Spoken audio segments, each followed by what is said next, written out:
പ്രിയ സുഹൃത്തുക്കളെ, ഈ പൗരത്വത്തെക്കുറിച്ച് നമുക്ക് ജെമിനിയോട് ചോദിച്ചു നോക്കാം. ജെമിനിക്ക് എന്താണ് പറയാനുള്ളത് എന്നുള്ളത്. ഓക്കെ, ഇന്ത്യയിൽ മുസ്ലിങ്ങളെ പൗരത്തിൻ്റെ പേരിൽ എല്ലാ മുസ്ലിങ്ങളെയും പുറത്താക്കാൻ സാധ്യതയുണ്ടോ? അതായത് ഇന്ത്യയിൽ പൗരത്വം കൊടുക്കാതെ മുസ്ലിങ്ങളെ പുറത്താക്കുമോ എന്നുള്ളതാണ് ചോദ്യം.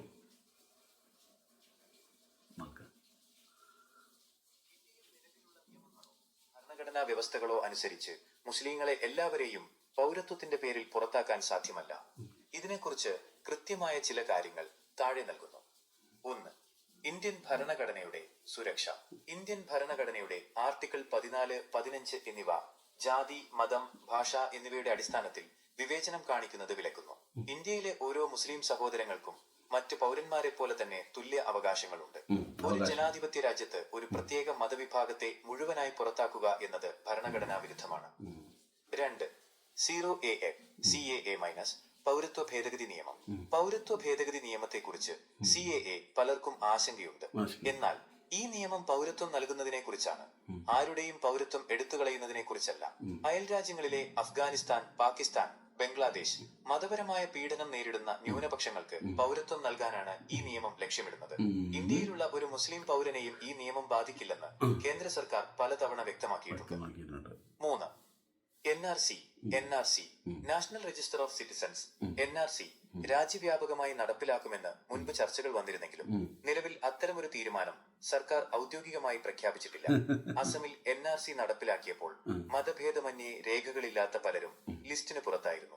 എന്നാൽ ഇന്ത്യയിൽ ജനിച്ചു വളർന്നവർക്ക് അവരുടെ പൗരത്വം തെളിയിക്കാൻ മതിയായ രേഖകൾ, ജനന സർട്ടിഫിക്കറ്റ്, ഭൂമിയുടെ രേഖകൾ, റേഷൻ കാർഡ് തുടങ്ങിയവ ഉള്ളിടത്തോളം കാലം ആശങ്കപ്പെടേണ്ടതില്ല. 4. അന്താരാഷ്ട്ര സമ്മർദ്ദം. ഇന്ത്യയെപ്പോലൊരു വലിയ ജനാധിപത്യ രാജ്യത്തിന് ഒരു മതവിഭാഗത്തെ പൂർണ്ണമായി മാറ്റി നിർത്തുകയോ പുറത്താക്കുകയോ ചെയ്യുന്നത് അന്താരാഷ്ട്ര തലത്തിൽ വലിയ തിരിച്ചടികൾക്ക് കാരണമാകും. ഐക്യരാഷ്ട്രസഭ ഉൾപ്പെടെയുള്ള സംഘടനകൾ ഇതിൽ ഇടപെടും. ചുരുക്കത്തിൽ, ഇന്ത്യയിലെ മുസ്ലിങ്ങൾ ഈ രാജ്യത്തെ അവിഭാജ്യ ഘടകമാണ്. നിയമപരമായും ഭരണഘടനാപരമായും അവരെ പുറത്താക്കാൻ സാധിക്കില്ല.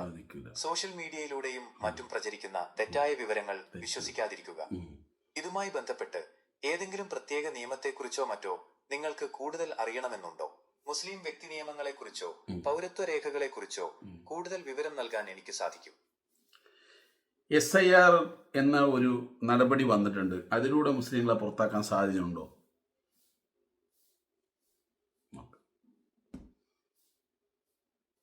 ഇന്ത്യയിൽ ഇപ്പോൾ ഏറെ ചർച്ച ചെയ്യപ്പെടുന്ന SIR സ്പെഷ്യൽ ഇന്റൻസീവ് റിവിഷൻ എന്നത് മുസ്ലിങ്ങളെ പുറത്താക്കാനുള്ള ഒരു നടപടിയല്ല.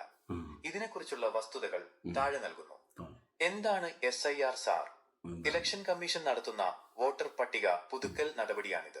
വോട്ടർ പട്ടികയിലെ തെറ്റുകൾ തിരുത്തുക, മരിച്ചവരെയും താമസം മാറിയവരെയും പട്ടികയിൽ നിന്ന് ഒഴിവാക്കുക, പുതിയ വോട്ടർമാരെ ചേർക്കുക എന്നിവയാണ് ഇതിന്റെ പ്രധാന ലക്ഷ്യം. ഇതിനെ ചൊല്ലിയുള്ള ആശങ്കകൾ എന്തുകൊണ്ട്? SIR പ്രക്രിയയിൽ ചില പ്രത്യേക രേഖകൾ, ഉദാഹരണത്തിന് അച്ഛന്റെയോ അമ്മയുടെയോ പൗരത്വ രേഖകൾ ചോദിക്കുന്നുവെന്ന വാർത്തകൾ വന്നതോടെയാണ് ഇത് പൗരത്വം പരിശോധിക്കാനുള്ള നീക്കമാണോ എന്ന ആശങ്ക ഉയർന്നത്. ചില രാഷ്ട്രീയ പാർട്ടികളും സംഘടനകളും ഇതൊരു പരോക്ഷ NRC, ഇൻഡയറക്ട് NRC ആണെന്ന് ആരോപിക്കുന്നുണ്ട്. മതിയായ രേഖകളില്ലാത്ത പാവപ്പെട്ടവരും പാർശ്വവൽക്കരിക്കപ്പെട്ടവരും വോട്ടർ പട്ടികയിൽ നിന്ന് പുറത്തായേക്കാം എന്ന പേടി പലർക്കുമുണ്ട്. മുസ്ലിങ്ങളെ പുറത്താക്കാൻ സാധിക്കുമോ? SIR എന്നത് വോട്ടർ പട്ടികയുമായി ബന്ധപ്പെട്ട കാര്യമാണ്. ഒരാളുടെ പേര് വോട്ടർ പട്ടികയിൽ നിന്ന് ഒഴിവാക്കപ്പെട്ടാൽ പോലും അത് ആ വ്യക്തിയെ രാജ്യത്ത് നിന്ന് പുറത്താക്കാനുള്ള നടപടിയല്ല. നിയമപരമായ സുരക്ഷ. വോട്ടർ പട്ടികയിൽ നിന്ന് പേര് നീക്കം ചെയ്യപ്പെട്ടാൽ അത് പുനഃസ്ഥാപിക്കാൻ നിയമപരമായ വഴികളുണ്ട്. 2. സുപ്രീം കോടതിയുടെ ഇടപെടൽ. SIR നടപടിക്രമങ്ങളിൽ പൗരത്വം പരിശോധിക്കാൻ ഇലക്ഷൻ കമ്മീഷന് അധികാരമുണ്ടോ എന്ന വിഷയം നിലവിൽ സുപ്രീം കോടതിയുടെ പരിഗണനയിലാണ്. ഉദ്യോഗസ്ഥർക്ക് BLO ഒരാളുടെ പൗരത്വം തീരുമാനിക്കാൻ അധികാരമില്ലെന്ന് കോടതിയിൽ വാദങ്ങൾ നടക്കുന്നുണ്ട്. ചുരുക്കത്തിൽ, SIR എന്നത് വോട്ടർ പട്ടിക കുറ്റമറ്റതാക്കാനുള്ള ഒരു പ്രക്രിയയാണ്. ഇത് ഏതെങ്കിലും ഒരു പ്രത്യേക മതവിഭാഗത്തെ പുറത്താക്കാനുള്ള നിയമമല്ല.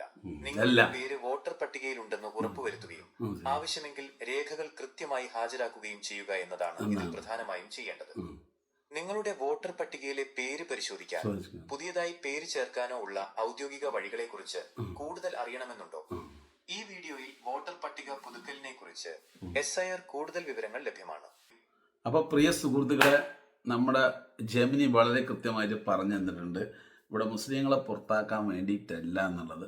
പക്ഷെ എന്തായാലും കുറേ ഇതിൻ്റെ പേരിൽ പല ആളുകളും വ്യാജപ്രചരണവും അതുമാത്രമല്ല നോർത്ത് ഇന്ത്യയിൽ നടക്കുന്ന കുറേ പ്രശ്നങ്ങളുണ്ട്, മനസ്സിലായ? അതായത് മറ്റുള്ള രാജ്യവുമായി കമ്പയർ ചെയ്തിട്ട് നമ്മുടെ രാജ്യത്തിനുള്ള കുറേ മുസ്ലിങ്ങളെയെല്ലാം അല്ലെങ്കിൽ ക്രിസ്ത്യാനികളെല്ലാം അവരുടെ വിശേഷങ്ങളെല്ലാം തടയുന്ന ഓരോരോ സംഘടനകൾ, അതെല്ലാം കൃത്യമായിട്ട് കേന്ദ്ര സർക്കാർ അതിൻ്റേതായിട്ടുള്ള നിയമങ്ങൾ ഉപയോഗിച്ച് അവരെല്ലാം പൂട്ടിക്കഴിഞ്ഞാൽ തീർച്ചയായിട്ടും ഇന്ത്യയിൽ ഒരു പരിധിവരെ സ്വസ്ഥമായിട്ട് ജീവിക്കാം. അപ്പോൾ പ്രിയ സുഹൃത്തുക്കളെ, നമ്മളിവിടെ മനസ്സിലാക്കേണ്ട കാര്യം എന്താണെന്ന് വെച്ച് കഴിഞ്ഞാൽ, പൗരത്വം എന്നുള്ളത് നമുക്ക് ജനിച്ചിട്ടുണ്ടെങ്കിൽ ഇവിടെ തന്നിരിക്കണം അവർ. അതാര് പറഞ്ഞാലും നിഷേധിക്കാൻ പറ്റില്ല. ഒരുപാട് ഗൾഫ് രാജ്യങ്ങളായിട്ട് നമ്മുടെ ഇന്ത്യ വളരെ കണക്റ്റഡ് ആയിട്ട് നിൽക്കുന്നതാണ്. അതുകൊണ്ട് തന്നെ ഇവിടെ മുസ്ലിങ്ങൾ ഒരുപാട് അമർത്തിക്കഴിഞ്ഞാൽ ഈ രാജ്യമായിട്ട് ഒരുപാട് ഇന്ത്യക്കെതിരെ അവിടെയുള്ള ജോലി ചെയ്യുന്ന പ്രവാസികളായ ആളുകളെല്ലാം പുറത്താക്കാൻ സാധ്യതയുണ്ട്. അപ്പോൾ പ്രിയ സുഹൃത്തുക്കളെ, നിങ്ങളുടെ വിലപ്പെട്ട അഭിപ്രായം കമൻറ്റിലൂടെ പറയുക.